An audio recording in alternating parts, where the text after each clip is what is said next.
दोस्तों स्वागत है आपका हमारे चैनल वेल्थ क्रिएटर में। दोस्तों आज हम यहाँ पर बात करने वाले हैं इंडियन ऑयल कॉरपोरेशन लिमिटेड के बारे में, आईओसी के बारे में। दोस्तों जैसा कि आप लोगों को मालूम है कि हमने यहाँ पे निफ्टी 50 का सारे स्टॉक का एनालिसिस स्टार्ट कर रखा है और पूरी प्लेलिस्ट यहाँ पे बन रही है। तो दोस्तों उसमें से एक स्टॉक निकल के आता है यहाँ पे आईओसी का।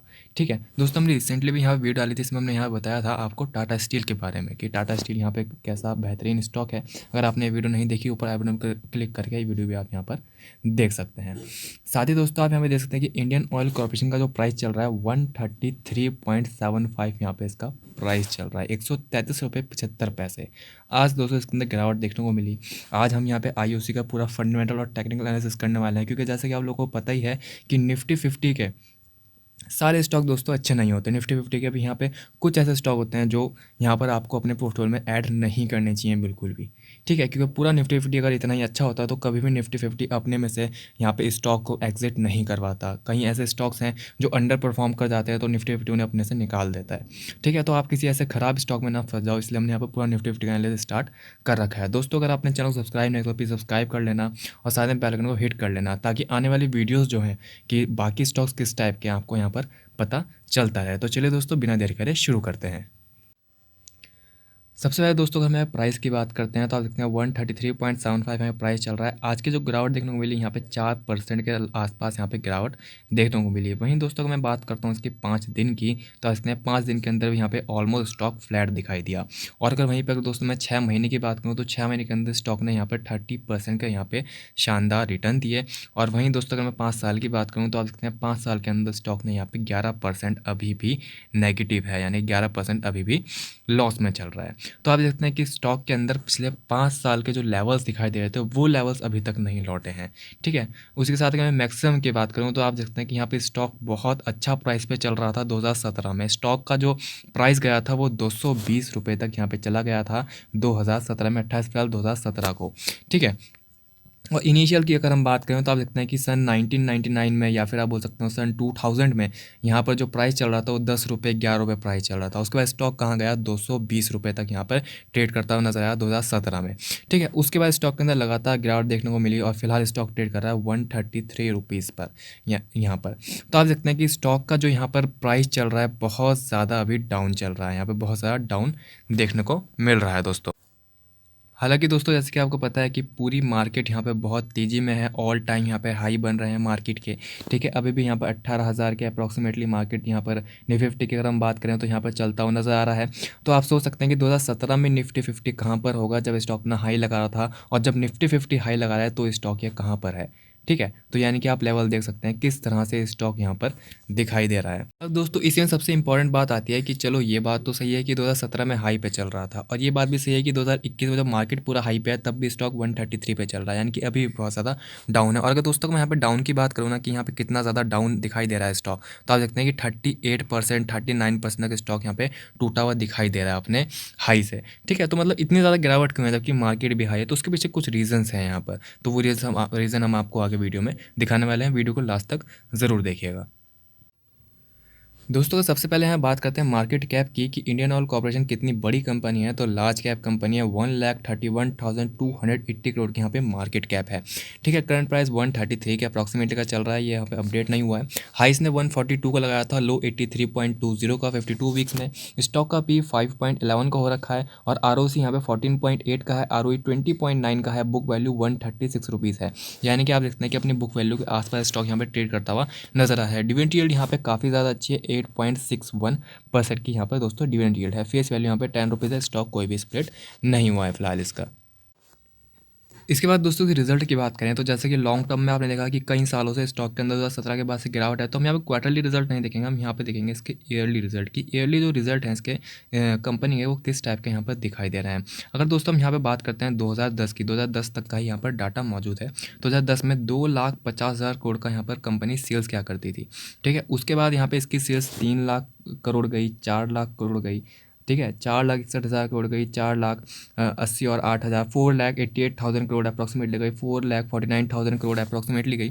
ठीक है, यानी कि 2015 तक जो उसकी सेल्स थी बहुत ज़्यादा आप दिखाई थी, जैसे कि आप यहाँ पे देख सकते हैं। उसके बाद जो गिरावट आई सेल्स के अंदर वो 3,46,000 हुई, उसके बाद 3,55,000 हुई, फिर उसके बाद जंप आई 4,21,000, 5,28,000 और 2020 में यहाँ पे 4,83,000 यहाँ पे सेल्स गई और 2021 में 3,63,000 और करंट यहाँ बात करें ट्रेलिंग 12 मंथ्स की तो 4,70,000। तो एक चीज़ कॉमन दिखते हैं यहाँ पे कि यहाँ पर जो उसकी सेल्स है, सेल्स के अंदर कंसोलिडेशन है, यानी कि अप डाउन चलता रहता है, कोई भी लगातार यहाँ पे ग्रोथ नहीं दिखती सेल्स के अंदर।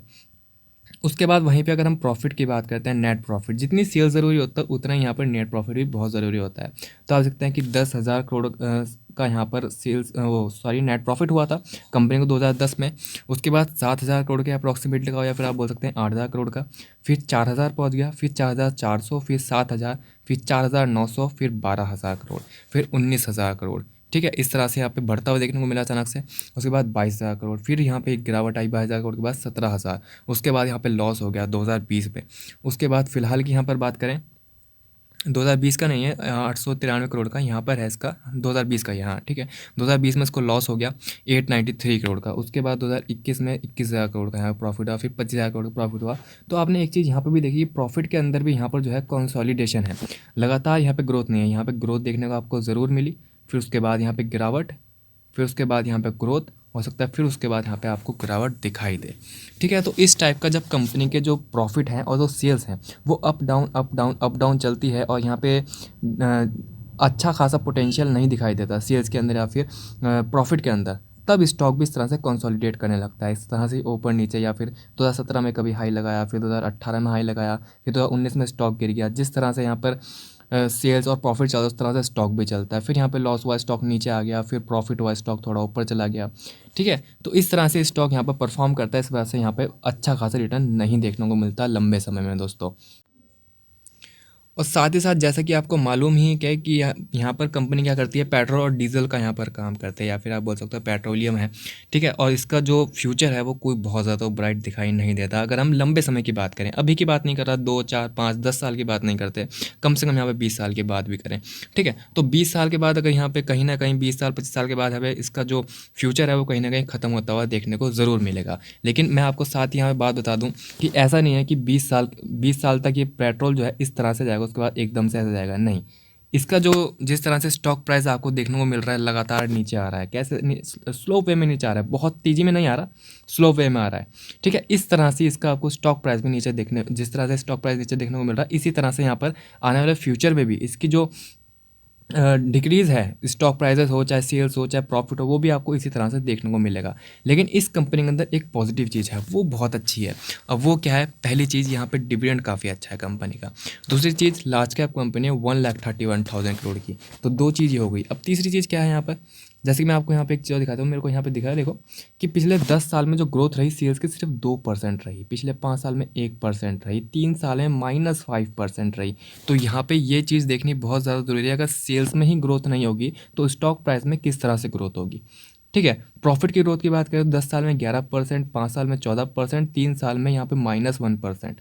ठीक है, स्टॉक प्राइस भी साथ साथ यहाँ पे मूव करता है, देख सकते हैं आप, 2% 11%, स्टॉक प्राइस 7%, 1% 14%, स्टॉक -2%, 3 साल में -5 -1, स्टॉक 1%। तो स्टॉक हमेशा सेल्स को और प्रॉफिट को ही, कंपनी किस तरह से परफॉर्म करी उसको ही फॉलो करता है।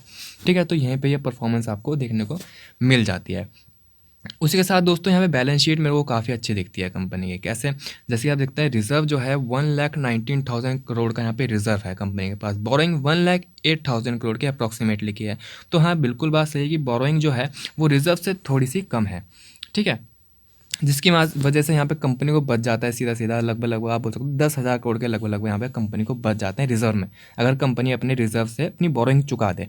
साथ ही साथ देख सकते हैं कि यहाँ पर जो रिजर्व है 1,02,000 करोड़ का था, जो कि 1,19,000 करोड़ का हो गया। उससे पहले बोरोइंग 1,16,000 करोड़ की थी, तो 1,08,000 करोड़ हो गई, यानी कि बोरोइंग जो है कम हो रही है, रिजर्व बढ़ रहा है। तो कंपनी थोड़ी सी बैलेंस शीट को सुधारने की यहाँ पे कोशिश कर रही है। साथ ही यहाँ पे जो कंपनी के फिक्स एसेट हैं वो बहुत बेहतरीन है, 141, 151, 161, कंपनी अपने फिक्स एसेट लगातार बढ़ा रही है और 10,000 करोड़ का यहाँ पे इंक्रीमेंट देखने को मिल रहा है। ठीक है, उसके साथ CWIP under the construction fix asset भी 38,000 करोड़ के हैं यहाँ पर, तो वो भी इसमें ऐड हो जाएंगे थोड़े दिन बाद, जब यहाँ पे काम पूरा हो जाएगा। इन्वेस्टमेंट भी यहाँ पर 50,000 करोड़ के लगभग यहाँ पर इन्वेस्टमेंट कर रखी है।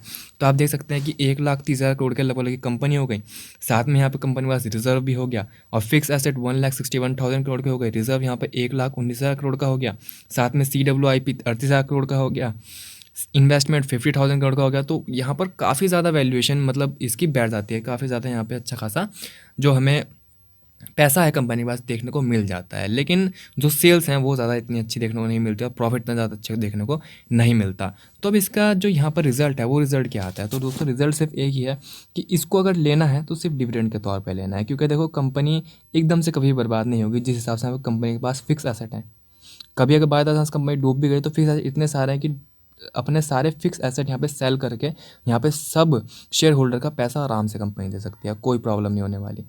ठीक है। दूसरी बात यहाँ पे CWIP अंडर कंस्ट्रक्शन, ये भी आप ऐड कर सकते हो, तो ये आप अलग से देखने को मिल जाएंगे। साथ में यहाँ पे रिजर्व कंपनी के पास बहुत अच्छा है, ठीक है ना, 1,19,000 करोड़ का रिजर्व है। ठीक है। इन्वेस्टमेंट भी 50,000 करोड़ की यहाँ पे इन्वेस्टमेंट भी कर रखी है। तो इस तरह से ये कंपनी डिविडेंड के लिए बहुत अच्छी है, पर लॉन्ग टर्म ग्रोथ के लिए यहाँ पर बिल्कुल भी अच्छी नहीं है। यानी कि स्टॉक प्राइस में आपको ग्रोथ देखने को नहीं मिलेगी, पर यहाँ पे डिविडेंड जो है 8-9% का वो आपको मिलता रहेगा। ठीक है। तो इसमें आप सिर्फ डिविडेंड के तौर पर हम इन्वेस्टमेंट कर सकते हैं। और साथ ही कहना चाहूँगा बहुत ज़्यादा इन्वेस्टमेंट मत करना, क्योंकि कंपनी जारी डाउन ही है। ठीक है। तो आपको यहाँ पे डबल मुनाफा नहीं होने वाला। वो कहते नहीं कि आम के आम गुठली के दाम, तो वो नहीं मिलने वाला। सिर्फ आम ही आम मिलेगा, गुठली के दाम नहीं मिलेंगे। ठीक है। तो इस तरह से डिविडेंड आपको मिलता रहेगा, स्टॉक प्राइस भले यहाँ पर नीचे जाता रहे। साथ ही यहाँ पे कैश फ्लो भी कंपनी का हमेशा पॉजिटिव में रहता है, 7,49,000 करोड़, तो वो भी कोई दिक्कत नहीं है। यहाँ पर अगर हम बात करते हैं इसकी शेयर होल्डिंग पैटर्न की, तो वो भी आप देख सकते हैं कि काफ़ी अच्छा देखने को मिलता है। प्रमोटर की होल्डिंग 51.50% की है। साथ ही यहाँ पर FII की 7.21% की है, DII की 4.57% की है। DII ने काफ़ी माल बेचा है, 12% से 4% पे ले आए अपना आपको। गवर्नमेंट के पास 0.11 और पब्लिक के पास 36.60% यहाँ पे होल्डिंग है। हालांकि पब्लिक में जो होल्डिंग है यहाँ पर ONGC की, आप देखते हैं कि ONGC की यहाँ पर 14.20% होल्डिंग निकल के आती है।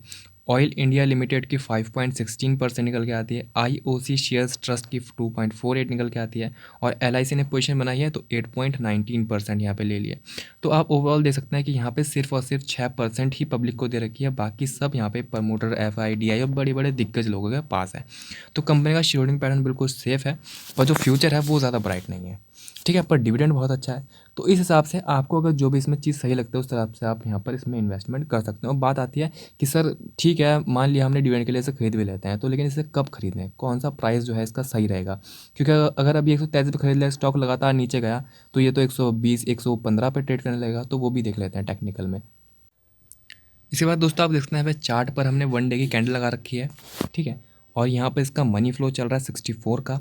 स्टॉक का 50 डे मूविंग एवरेज निकल के आता है 125 का। 200 डे मूविंग एवरेज निकल के आता है 110 रुपये का। स्टॉक का प्राइस चल रहा है 133 रुपये का। हाई स्टॉक ने रिसेंटली लगाया, आप देख सकते हैं कि यहाँ पे स्टॉक रिसेंटली हाई गया। क्या प्राइस गया इसका हाई का, तो वो देख लेते हैं। तो यहाँ पर आप देख सकते हैं 141 रुपीज़ के अप्रॉक्सीमेटली, 142 रुपीज़ के अप्रॉक्सीमेटली यहाँ पे स्टॉक का हाई गया। ठीक है। हालांकि यहाँ पे आप देखते हैं कि इससे पहले स्टॉक का जो हाई था वो था 140 रुपीज़ का। तो स्टॉक ने यहाँ पे ब्रेकआउट दिया। ठीक है। लोगों को लगा होगा कि यहाँ पे ब्रेकआउट हुआ, कुछ लोगों ने यहाँ पे बाइंग भी कर ली होगी 141 पे। ठीक है। ये फेक ब्रेकआउट निकला और स्टॉक का जो यहाँ पे प्राइस निकल के आया 133 रुपीज़ तक यहाँ पे स्टॉक जो है ट्रेड करता हुआ आजकल नज़र आ रहा है। अब बात आती है दोस्तों इसका सपोर्ट क्या निकल के आता है, कि अगर यहाँ पे इसका सपोर्ट आता है तो क्या आता है, देख सकते हैं यहाँ पर इसका सपोर्ट है दोस्तों 126 के अप्रॉक्सीमेटली का यहाँ पे सपोर्ट इसका निकल के आता है। ठीक है। हालांकि मैं हमेशा आपको बोलता हूँ अगर आपने किसी स्टॉक को खरीदना है, कोई भी स्टॉक है, चाहे वो आपकी नज़रों में अच्छा है या बुरा है, पर आपने बाइंग करने की सोच रखी है कि इस बाइंग ज़रूर करेंगे, तो उसको हमेशा 200 एवरेज के आसपास बाय कीजिए। 200 DMA निकल के आता है 110 रुपीज़ का। आप देखते हैं कि 200 DMA कितने लगा आता है 110 रुपीज़। स्टॉक प्राइस चल रहा है 133 का। तो यानी कि यहाँ पे अच्छा खासा अभी गैप दिखाई दे रहा है। स्टॉक अभी भी काफ़ी ऊपर ट्रेड कर रहा है। अपने 200 DMA के आसपास आएगा स्टॉक, आपने डिविडेंड के लिए खरीदना, खरीद के रख लीजिए, कोई दिक्कत नहीं होने वाली। जैसे कि आप देख सकते हैं कि इससे पहले भी स्टॉक जो है अपने 200 डे मूविंग एवरेज के नीचे ट्रेड करता हुआ नज़र आ रहा था। ये देखिए यहाँ पर काफ़ी नीचे ट्रेड करता हुआ नज़र आता हूँ 200 मूविंग एवरेज के पास यहाँ पर। उसके बाद स्टॉक का जो हाई गया ये गया, उसके बाद स्टॉक फिर आया अपने 200 मूविंग एवरेज के आसपास, फिर स्टॉक का हाई गया ये गया, फिर आएगा यहाँ पे 200 मूविंग एवरेज के आसपास, फिर जो हाई जाएगा वो शायद यहीं तक जाए या फिर कहाँ तक जा सकता है, कुछ बता नहीं सकते। ठीक है। तो जब भी आप 200 मूविंग एवरेज के आसपास स्टॉक खरीदते हो तो वो आपको अच्छा खासा रिटर्न ज़रूर प्रोवाइड करता है। ठीक है। तो फिलहाल मैं यही कहूँगा 110 रुपये के आसपास की बाइंग रखें, कोई ऐसा जल्दी नहीं है कि ये स्टॉक को यहाँ से 1300 रुपये चला जाएगा, ऐसा कुछ नहीं है, 1500 रुपये चला जाएगा, ऐसा कुछ नहीं है। ठीक है, स्टॉक ने चलना धीरे धीरे ही है, चाल धीरे धीरे चलनी है, आना फाइनली नीचे ही है, जाना ठीक है, फिर उसके बाद नीचे टच करके जाना ऊपर ही है। तो इस तरह से यहाँ पर चलता रहेगा। तो बस आप अपना यहाँ पे GTT लगा दीजिए 110 रुपये के आसपास का। ठीक है, तो किस तरह से यहाँ पे बाइंग करेंगे, पहले हमेशा आपने यहाँ पर एवरेज करना है स्टॉक को, लमसम अमाउंट इन्वेस्ट नहीं करनी, बाय ऑन डिप करना है। तो सबसे पहले आप बाइंग कीजिए यहाँ की 125 रुपये के अप्रॉक्सीमेटली की बाइंग लगाइए। 125 रुपये की बाइंग का अगर आप GTT ऑर्डर यहाँ पे ट्रिगर हो जाता है, उसके बाद नेक्स्ट बाइंग जो लगानी है आपने लगानी है सीधा नीचे की, कहाँ की, ये वाली स्टॉक आती है कम से कम 102 की। ठीक है, 102 रुपये की आती है, क्योंकि यहाँ पे कंसोलिडेशन था और यहाँ तक स्टॉक आएगा।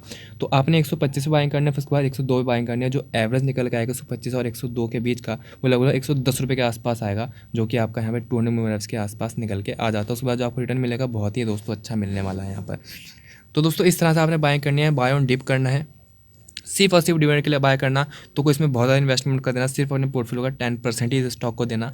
ठीक है, और उससे ज़्यादा बिल्कुल भी यहाँ पे इन्वेस्ट करने की ज़रूरत नहीं है। बाकी साथ ये कहना चाहूँगा, एक बार अपना फाइनेंशियल एडवाइस ज़रूर पूछ लेना, एक बार अपना ड्यू डिलिजेंस ज़रूर कर लेना, उसके बाद ही जो भी यहाँ पे डिसीजन लेना है वो लेने की ले सकते हैं आप। दोस्तों फिलहाल इतना ही, मिलते हैं जल्दी अगले वीडियो में।